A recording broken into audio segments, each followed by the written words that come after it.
All right, take 3 on the Patriot review. This is Keith. Today we're reviewing the Patriot. So I just did this once, got a phone call, which means it loses sound. I don't know how to edit because I'm not tech savvy. Second time, I ran out of space on my phone, so I just deleted a bunch of shit. And here we are. Where was I? The Patriot. Damn good boot.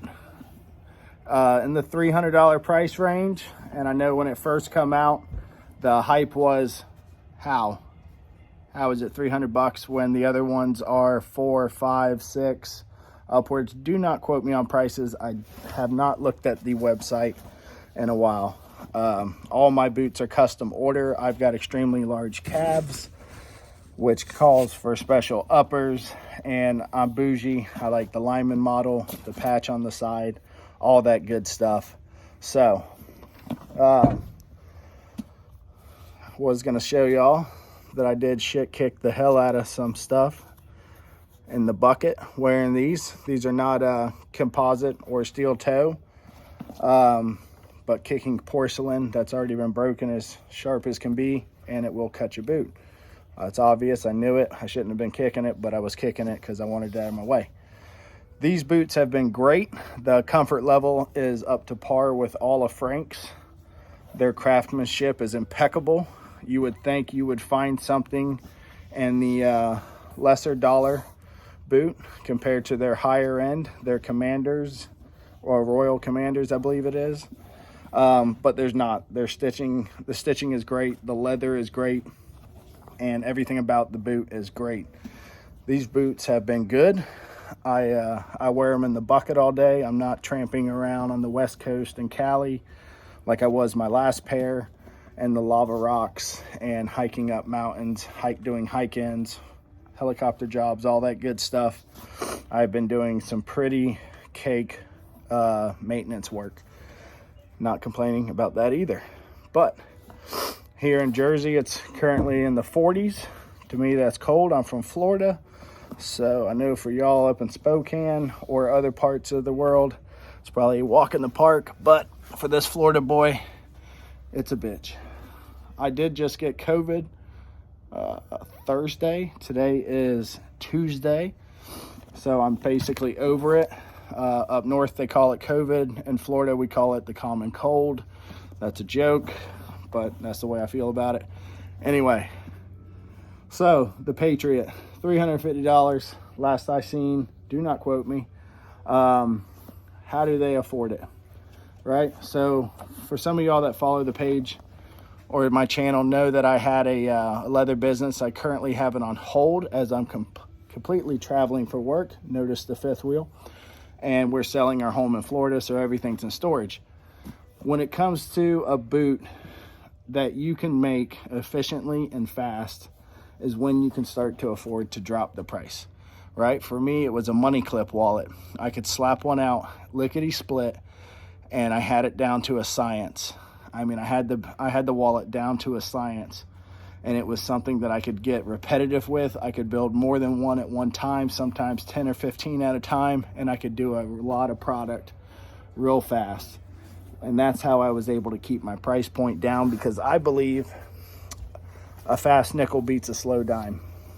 And I believe that's what Frank's is doing here. Now, Frank's did upload a video, I believe 2 videos that are a lot more informative than what you're going to find here. And I suggest you follow their page as well. And they also have a great Facebook page for people interested in moving forward with the purchase, asking questions or anything. But they talked about the leather and where they cut the leather from. There's the preferred pieces of leather on the hide. When you roll out a whole hide, you have your best parts and some of your lesser parts. Now, when you say lesser parts, you're thinking lesser quality. It's not the case at all, because I have spoke to Frank about where he buys his leather from, as he has asked me where I buy my leather from, and we both buy from good tanneries, and that's where it starts. If you start with quality, you get a quality product. Forgive me, it's cold, and I'm out here in Crocs on the third take on this video. So there's lesser desired pieces of leather. Now, when I say lesser, I'm not saying lesser quality. I'm talking, you'll see what we like to call in the leather world character, right? Either a stretch mark. Now, I can't for say if that's a stretch mark right there, or if it's something where maybe a cow had come across the barbed wire fence, right? And just ate into it and healed. Well, obviously when you tan the hide, it shows, right? Like right here, that little scratch right there is what people don't like to see for some reason. Me personally, I love it, but that's a little piece of like barbed wire or a scratch from something in its life. Who knows? Maybe a coyote hit it. Doubtful, but who knows? So that's where they get that from. So basically, some of the hide is not being wasted, and that's what we want to do as artists, leather craft makers, everything. We want to make sure we're using all of this hide. So when I heard that, I didn't care the least bit, because I know that the firmness level that Frank desires in his hides and all that good stuff. I'm just trying to find something to complain about while I talk and just ramble here. But there's nothing to gripe at. Unless you're wanting like a picture perfect boot that has no blemishes, go with the Royal Commanders. You don't like seeing character in your leather, you know, a little bit of grit. Maybe you're not blue collar, I don't know. But to me, for $350, these are gonna smoke Red Wings, Hoffmans, Chippewas, Drew's boots. Hell, they're made in Mexico. You can look that up. That's sad. But this is an all-American boot, made in America, putting Americans to work, food on American tables. And I mean, that says a lot to me. It says more to me than a lot of stuff in this world. I mean, whites, sellouts. There's a lot of companies that have sold out. I can't really say for Nick's. Y'all know me personally, know that me and customer service didn't get along. So I take my business elsewhere, you know. They still build some decent looking boots. Not my cup of tea, but when you can get build quality and customer service in the same building, you stick with it. This is my 5th pair of Franks, and I'm about to send a pair back for a rebuild. I'll keep y'all posted on that. They are shot. And then I currently am about to place an oil for some of the Wicked and Craigs. I've just been kind of minding my time on that and trying to sneak it past the wife, to say. But the break-in is a typical Frank's break-in. Oh, I will note that this is my first pair of boots, as far as work boots, that aren't the full 1-inch thick sole, doesn't have the lineman shank in them or the patch on the side. So when I first put these on, I was surprised to how much mobility there was, you know. It almost felt like I was breaking in my front range or my Wilshires. Phenomenal, you know, like out of the box, a lot more comfortable than my last pair that I broke in, my lineman boots. I currently have 2 pairs of lineman boots. One have got the insulation, and they're great as well.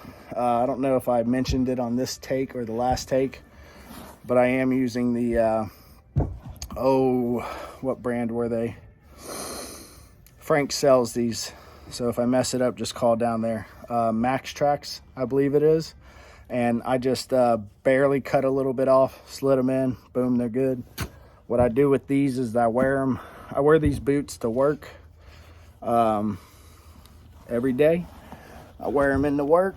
When I get done, I slide them off. I throw them in the back of the truck. It's got the topper on it. And then the next morning, come out of the Crocs, Sperry's, whatever I got on my feet, and I slide these boots back on. My boots are cold for about an hour. I probably should leave them in the house just so they're not as cold. But the woman doesn't like them in the house. And if she don't like them in the house, they don't go in the house. It's that fucking easy. Comfort everything you'd expect from Frank's. Looks, I mean, it's a damn good looking work boot. It's my second pair of black work boots. They are growing on me. I like to wear a lot of denim. I'm country, hillbilly maybe not so much country, but more hillbilly. And they look good with denim. I've always been a brown boot kind of feller, just so I could watch it age. But the black is definitely growing on me. About 3-4 weeks ago, I wiped them down with some dude wipes. You know, not the preferred cleaning method, but I've just been running these through the ringer, trying to find a reason not to like them. This is the style that it will come.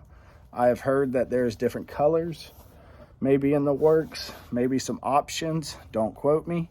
I haven't been on the site in a minute, but they are a damn good boot. If I had to critique anything, going back to, like I said, I'm bougie, just the pull tab is the only thing I want, you know? Not that it's too hard for me to unlace my boot, grab a hold of it like a bluegill and pull it on my foot, but I'm bougie and I like the pull tab. Maybe it's just because, you know, Christmas just passed and all that, and I got a little extra, but I just like it.